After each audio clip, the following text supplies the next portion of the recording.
हे समरथ परमात्मा,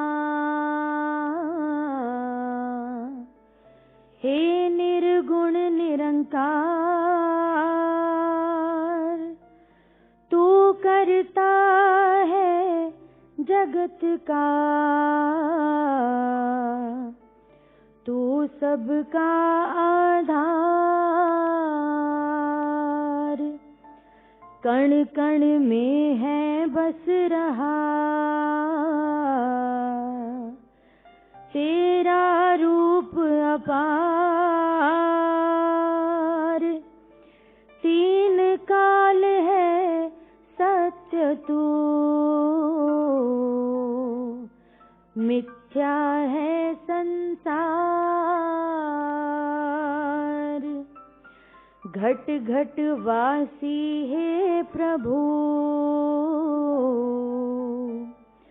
अविनाशी करतार।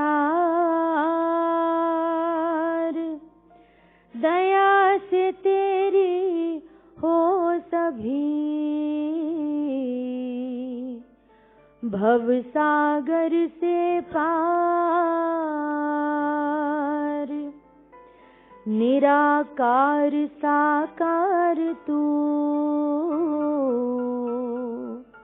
जग के पालनहार। है बेअंत महिमा तेरी, दाता अपरंपार। परम पिता परमात्मा,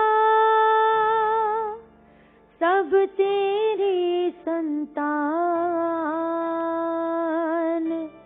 भला करो सबका प्रभु, सबका हो कल्याण। भला करो सबका प्रभु, सबका हो कल्याण।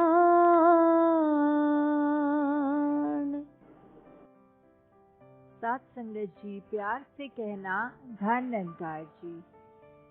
सब यहाँ पे जो भी आप सुन रहे थे, बात एक ही थी कि ये जो आत्मा है इस परम पिता अविनाशी का अंश है, और ये अविनाशी हम अपनी इस जिंदगी में प्राप्त कर सकते हैं, हासिल कर सकते हैं।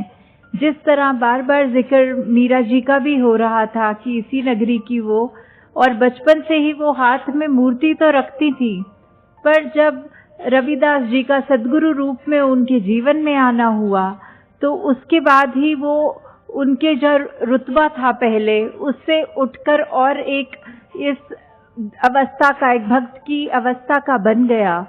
और उसी रूप में फिर वो जो अभी हम गीत भी जैसे श्रवण कर रहे थे, वो कह रही थी कि राम रतन धन पायो। तो इससे क्या हो पता लगता है? इससे यही पता लगता है कि मीरा जी को भी जिस तरह इस अविनाशी की जानकारी, इस ब्रह्म ज्ञान के द्वारा ये जो राम को पा लिया उन्होंने, पढ़ती वो शुरू से भी थी, पर जो उनको ये समझ में आया तो उन्होंने कहा कि मैंने राम को पा लिया है। इसका मतलब यही है कि इस ब्रह्म ज्ञान द्वारा इस ईश्वर को पाया जा सकता है। हमारा समय बहुत ही बीतता चला जा रहा है, और जितना बीत गया वो तो निकल गया हाथ से, पर जो बचा हुआ समय है उसमें हम एक एक पल में अगर अपना सदुपयोग करें उस समय का, और यही देखें कि किस तरह से अपनी जिंदगी का जो निकल गई बुरी आदतें लगी हैं या कुछ और ऐसे कर्म हैं जो एक स्वभाव में, चाहे वो क्रोध है, कोई और ऐसी बुरी आदत है, उसको बदला जा सकता है। वो अभी अपने आने वाले समय में अगर हम हर पल निरंकार से जुड़ें, यही जानते हुए कि अंग संग यही परमात्मा है जो हर पल हमें देख रहा है, तो हम ऐसी कोई जैसे जिस तरह हम अगर किसी धार्मिक जगह जाते हैं, अपने आप हमारी जो बॉडी लैंग्वेज होती है, हमारे मुंह से निकलने वाले वचन सब इतने अच्छे हो जाते हैं। और जैसे ही हम इस संसार में विचरण करते हैं, अपने काम काज पे जाते हैं, तो हमारे मुंह से भी वो अच्छे मीठे वचन की बजाय वो रूखे सूखे बोल, गालियां, ऐसा शब्द निकलता है जो किसी हालत में भी ठीक नहीं होते शब्द। तो अगर हम यही जाने कि ये प्रभु परमात्मा हमेशा साथ है, उसके भय से हमसे ये भाषा में भी सुधार धीरे धीरे होता रहेगा, और बाकी भी जो भी हमारी कोई ऐसी आदतें हैं जो लोभ, अभिमान, काम, क्रोध, कुछ भी, वो भी सब धीरे धीरे छूट जाता है। हमारे पास अपनी जिंदगी में बहुत ही चॉइसेस होती हैं कि हम क्या करना चाहते हैं। जिस तरह अगर हम चाहें तो अगर टीवी देखें तो टीवी पे क्या हम न्यूज़ देखना चाह रहे हैं, या हम कोई गाना सुनना चाह रहे हैं, या इत्यादि सीरियल देखें। उसी तरह रेडियो में भी बहुत ही स्टेशन होते हैं, कोई भी लगा लें। इस तरह हम कोई पसंद अपनी चॉइस में चावल करता है, भोजन में कोई रोटी करता है। तो चॉइसेस तो हमारे पास हर कदम पे हैं जीवन के, पर जो हमारी ये विवेक है, ये बुद्धि है, ये चेतनता है, वो हमको अगर तो एक ब्रह्म ज्ञान की जानकारी रखे तो फिर हमारे वो डिसीजन भी बिल्कुल पॉजिटिव होते हैं। जिस तरह हम सोचते हैं कि हम इस अपनी चेतनता, इस बुद्धि से काम लें और इसको एक परोपकार की नज़र से ही अपनी जिंदगी को आगे चलाएं, उस छायादार वृक्ष के समान जो खुद तो धूप में खड़ा होता है पर उसके नीचे जो भी आए उसको सिर्फ छाया ही देता है।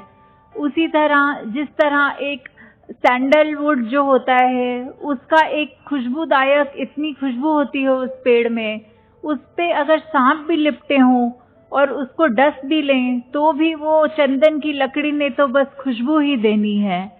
हम इसी तरह अपने जीवन में और जो भी गुण ला सके वो कदम कदम पे ये सत्संग रूप में इकट्ठे मिल बैठ के वो गुरु चर्चा, इस तरह निरंकार की चर्चा करें। और धीरे धीरे जब तक, जैसे कबीर जी का भी उदाहरण बहुत बार आप सबने सुना होगा कि उनके पास जब एक जिज्ञासु आया तो बोला कि सत्संग में भी प्रतिदिन हम क्यों जाएं, हम ऐसा तो कोई नई बात नहीं होती, जो बचपन से सीखते आते हैं वही होता है सत्संग में। तो कबीर जी बस उसके सामने एक कील पे हथौड़ा मार देते थे। वो उस अगले दिन फिर आके सवाल पूछता था तो उत्तर ना देने की बजाय फिर से हथौड़ा कील पे लगा देते थे।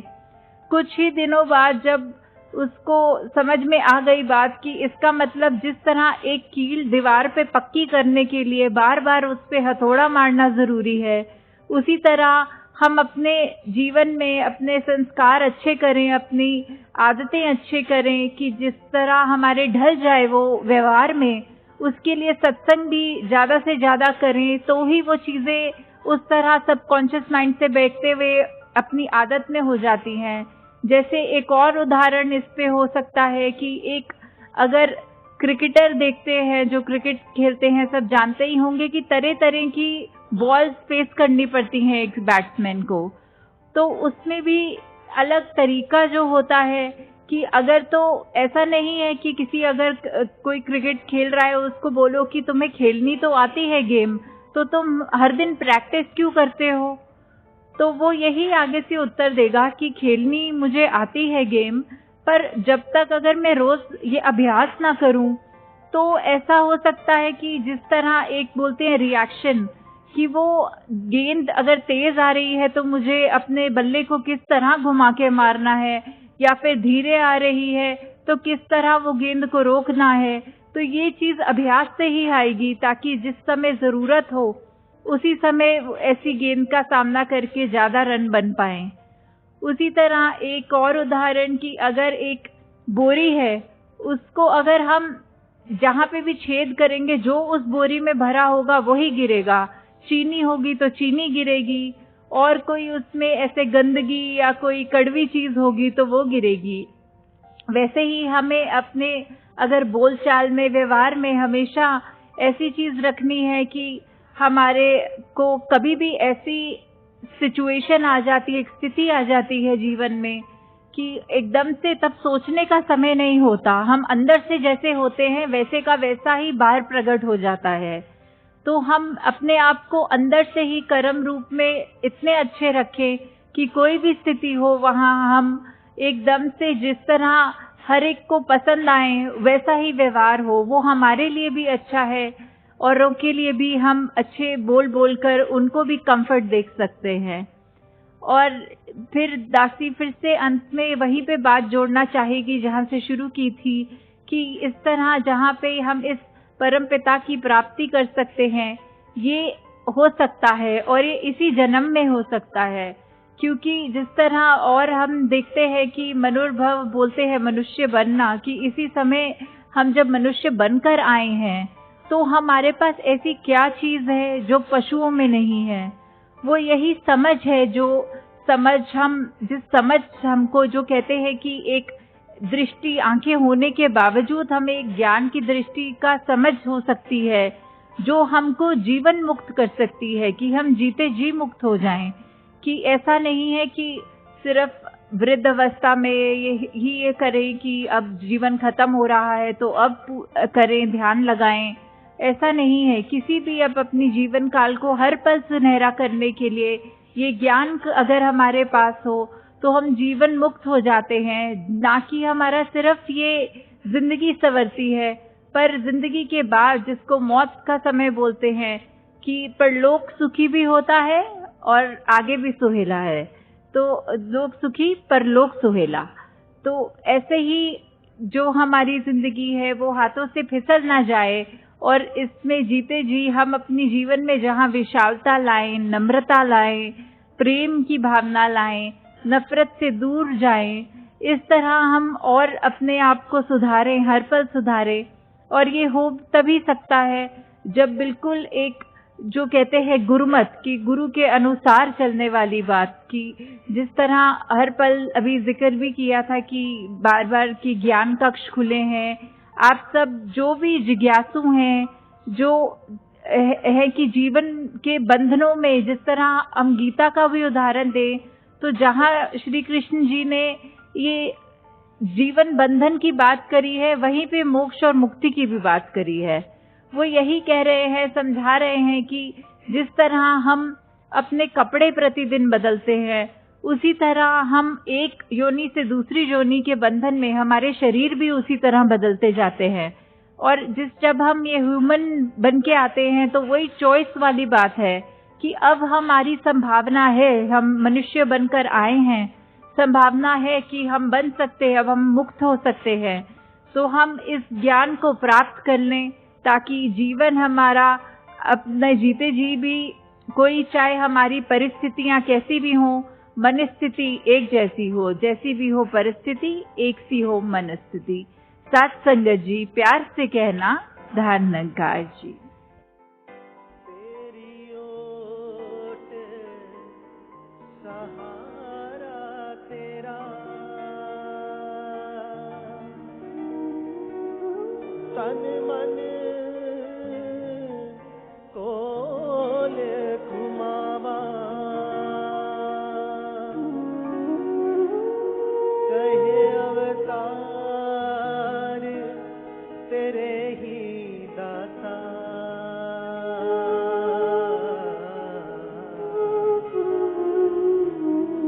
दिन राती गुण गावा,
मेरी मांग है ये दाता, मेरी मांग है ये दाता, तू ही निरंकार, एक तू ही निरंकार, तू ही निरंकार, एक तू ही निरंकार। मेरा डोले ना एतबार, मेरा डोले ना एतबार, बख्शो शरदा भक्ति प्यार, बख्शो शरदा भक्ति प्यार, करा मैं संता दा सत्कार, करा मैं संता दा सत्कार, तू ही निरंकार, एक तू ही निरंकार, तू ही निरंकार, एक तू ही निरंकार, तू ही निरंकार, एक तू ही निरंकार। सद्गुरु माता सुदीक्षा सविंदर हरदेव जी महाराज की जय। निरंकारी राजमाता गुरु वचन अवतार की जय। प्रेम से बोलो प्यारेओ धन निरंकार, गज के बोलो प्यारेओ धन निरंकार। जो बोले सिद्ध बलिहार धन निरंकार, प्रेम से बोलो